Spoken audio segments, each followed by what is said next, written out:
पनडुब्बी का मलबा खोजने गई टीम के हाथ लगा बड़ा सुराग। दोस्तों, पनडुब्बी में गए एक शख्स ने कुछ ऐसा रखा था अपने साथ जिसके बारे में आप कल्पना भी नहीं कर सकते। शहजादा दाऊद, पाकिस्तानी अरबपति का बेटा, 19 साल बेटा सुलेमान अपने साथ टाइटन पनडुब्बी में 3.8 किलोमीटर समंदर के नीचे टाइटैनिक के पास जाकर के एक वर्ल्ड रिकॉर्ड बनाना चाहता था। वर्ल्ड रिकॉर्ड किस चीज का था पता है आपको? वर्ल्ड रिकॉर्ड सबसे तेज गति से रूबिक्स क्यूब को सॉल्व करने का। जी हाँ, यह सपना था सुलेमान दाऊद का, पाकिस्तानी अरबपति शहजादा दाऊद के बेटे का, जो कि एक यात्री था जिसने 2 करोड़ में टिकट खरीदी थी टाइटन पनडुब्बी में बैठकर टाइटैनिक देखने जाने की। रूबिक्स क्यूब क्या होता है आपको मालूम होगा। ये देखिए, तस्वीर कुछ इस प्रकार का दिखता है। इस प्रकार के पजल को सॉल्व करने में महारत हासिल थी 19 साल के सुलेमान को, और वो चाहता था कि वो टाइटैनिक के पास जाकर, समंदर की गहराई में जाकर, 3.8 किलोमीटर नीचे जाकर के रूबिक्स क्यूब को सॉल्व करने वाला पहला लड़का बन जाए। लेकिन अब इस हादसे के बाद इन सब की मृत्यु जो है, टाइटन पनडुब्बी का इम्प्लोड होना, इन 5 अरबपतियों की मौत होना, ये एक अपने आप में एक पहेली बन चुका है, बिल्कुल उसी रूबिक क्यूब पजल की तरह। जी हाँ दोस्तों, और ये पजल कुछ इतना स्ट्रांगली कन्वोल्यूटेड है, इतना ज्यादा गुथा हुआ ये जो गुत्थी है, जिसे सॉल्व कर पाना किसी के बस की बात नहीं हो रही है। 4 देशों की नेवल फोर्सेस लगी हुई हैं। पहला यूएस नेवी कोस्ट गार्ड, फिर कनाडा की जो नेवी है वो, उसके बाद फ्रांस की नेवी, फिर ब्रिटिश नेवी, सब लगे हुए हैं। उसके बाद भी असल मलबे का कोई अता पता नहीं मिल पा रहा है। मिले जो हैं वो सिर्फ कुछ टुकड़े हैं, पूरा मलबा अभी तक नहीं मिला। अब इस बात को जरा गौर से सुनिए और समझिए कि किस प्रकार की क्रोनोलॉजी है।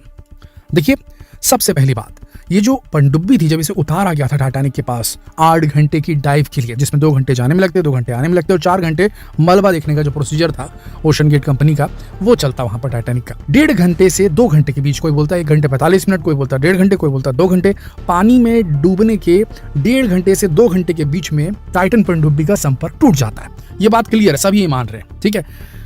अब संपर्क तो टूट गया, लेकिन हम ये भी जानते हैं कि पानी का करंट किस प्रकार का रहता है, लहरें कितनी तेज चलती हैं समंदर के ऊपर। समंदर कभी शांत नहीं रहता दोस्तों, ऊपर से शांत दिखे भी तो उसके नीचे काफी ज्यादा मूवमेंट होता रहता है।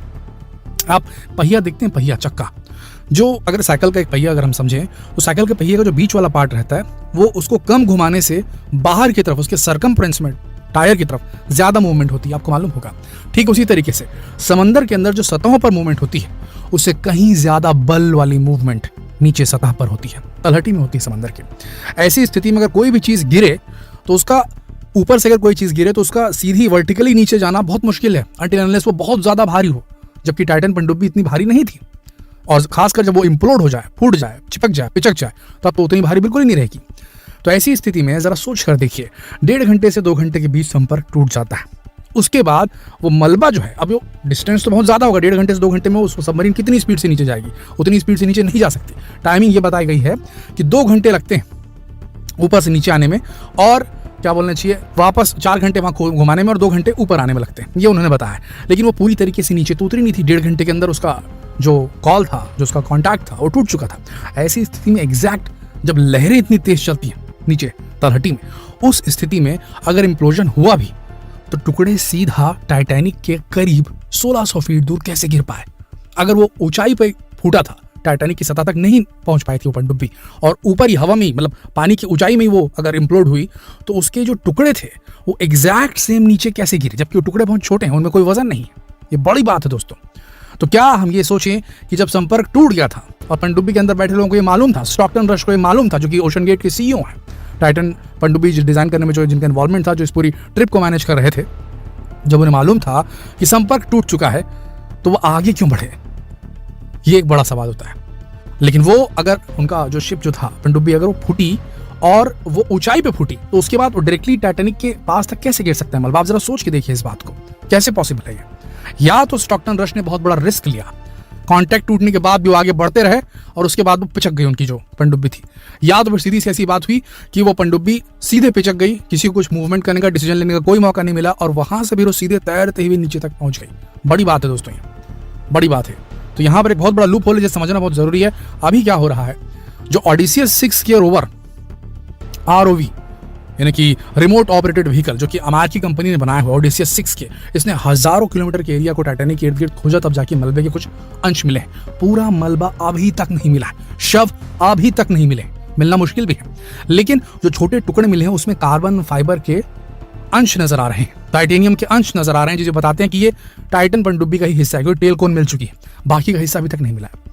आप समझ रहे हैं क्या कहना चाह रहे हैं? बाकी का हिस्सा अभी तक नहीं मिला है। कोई नहीं जानता क्या हुआ उस पनडुब्बी के साथ, अंदर बैठे लोगों के शव के साथ, कहां गई पनडुब्बी, कहां फूटी, किस वजह से फूटी, उसका पता लगाना बेहद मुश्किल हो चला है। बिल्कुल रूबिक्स क्यूब की तरह ये गुत्थी उलझ चुकी है। एकमात्र रास्ता है, एक तो सघन ऑपरेशन लगातार चलता रहे, जो कि बहुत एक्सपेंसिव होता है, अंडर वाटर किसी चीज को सर्च करना, वो चल ही रहा है, काफी पैसा उसमें जाएगा। उसके बाद दूसरी चीज ये, जो टुकड़े मिले हैं उनकी माइक्रोस्कोपिक जांच होनी चाहिए, जो कि हो रही है। और वो छोटे टुकड़े जो मिले हैं उससे जो रेशे होते हैं, जैसे कपड़ों के रेशे होते हैं ना, फाइबर्स, धागे जो हमारे कपड़ों के रहते हैं, उसी प्रकार से कार्बन फाइबर जो स्ट्रॉन्गेस्ट एलिमेंट बताया जाता है आजकल, बहुत स्ट्रॉन्ग चीज है, मैन मेड ये जो है कंपाउंड है, कार्बन फाइबर का इस्तेमाल करके इसे बनाया गया था। नॉर्मल मेटल का, स्टील का इस्तेमाल करके नहीं बनाया गया था, एक्सपेरिमेंटल वेसल थी। यही गलती हो गई थी कहा जा रहा है ओशन गेट कंपनी के द्वारा टाइटन को बनाने में, क्योंकि मटीरियल गलत उन्होंने इस्तेमाल किया था। तो कार्बन फाइबर और वो टाइटेनियम से बना वो जो मेश है, छोटा टुकड़ा, वो मिल चुका है।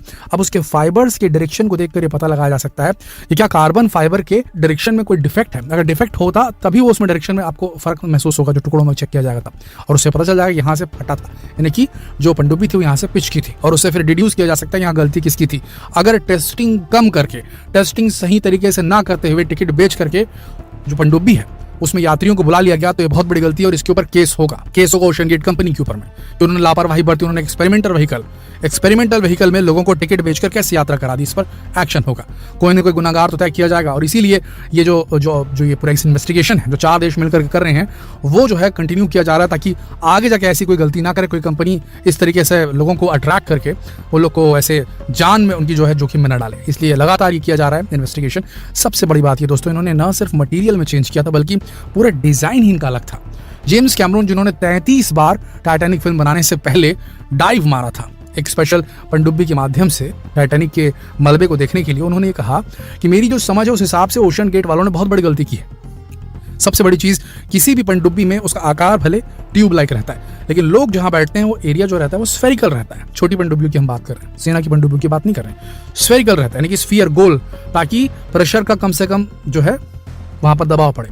तो जो लोग बैठते हैं वो स्फेरिकल रहता है, और ट्यूब जो रहता है वो लंबा रहता है, जो सबमरीन में रहता है। लेकिन इन्होंने क्या किया, टाइटन पनडुब्बी वालों ने जो शेप था पनडुब्बी का, तो पनडुब्बी के शेप में रखा, साथ में अंदर का जो ट्यूब जहां बैठते हैं वो भी ट्यूब शेप में रखा, उसे उन्होंने स्फेरिकल नहीं रखा। अब इसके पीछे ये बोला जा रहा है कि स्फेरिकल रखते तो कम लोगों के बैठने की जगह होती, कम टिकट बेचने पड़ते, कम लोग बैठते तो कम पैसा देते, है ना। 2-2 करोड़ रुपए एक से लिए, तो अगर 3 लोगों की जगह बनाते तो सिर्फ 6 करोड़ मिलता। अभी उन्होंने 5 को बैठाया, तो उस हिसाब से कंपनी का आदमी हो गया, तो 4 आदमी बैठे तो 8 करोड़ हो गए, समझ रहे हैं। तो इन्होंने एक और गलती की है कि अंदर जो बैठने की जगह उसे इलेंगेट कर दिया, स्फेरिकल नहीं रखा। तो इसमें अब देखने वाली बात है कि आगे क्या निकल के आता है।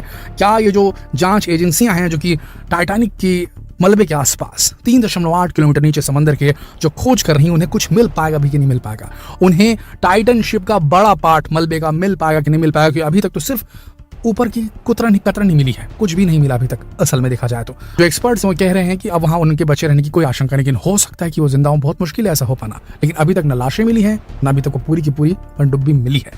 तो क्या कहें अब इस बारे में, बहुत मुश्किल है, कुछ भी नहीं कहा जा सकता। आपका इस पूरे मसले पर क्या विचार, आपको क्या लगता है क्या हुआ होगा और क्या होना चाहिए उस कंपनी के साथ में जिसने इस तरीके से 2-2 करोड़ पहले के लोगों की जान को जोखिम में डाला था? अपने विचार नीचे कमेंट सेक्शन में लिखकर जरूर बताओ, जितना हो सके इस वीडियो को शेयर करें। नेक्स्ट वीडियो इसी टॉपिक पे आने वाला है, तो बने रहिए हमारे साथ। हम कुछ और पहलुओं को उधारने की कोशिश करेंगे, उसे और सॉल्व करने की कोशिश करेंगे, अलग अलग एंगल्स पे रोशनी डालने की कोशिश करेंगे। तो बने रहिए हमारे चैनल के साथ। जल्द मिलते हैं अगले वीडियो में, तब तक आप सबका इस वीडियो के अंत तक बने रहने के लिए दिल से धन्यवाद।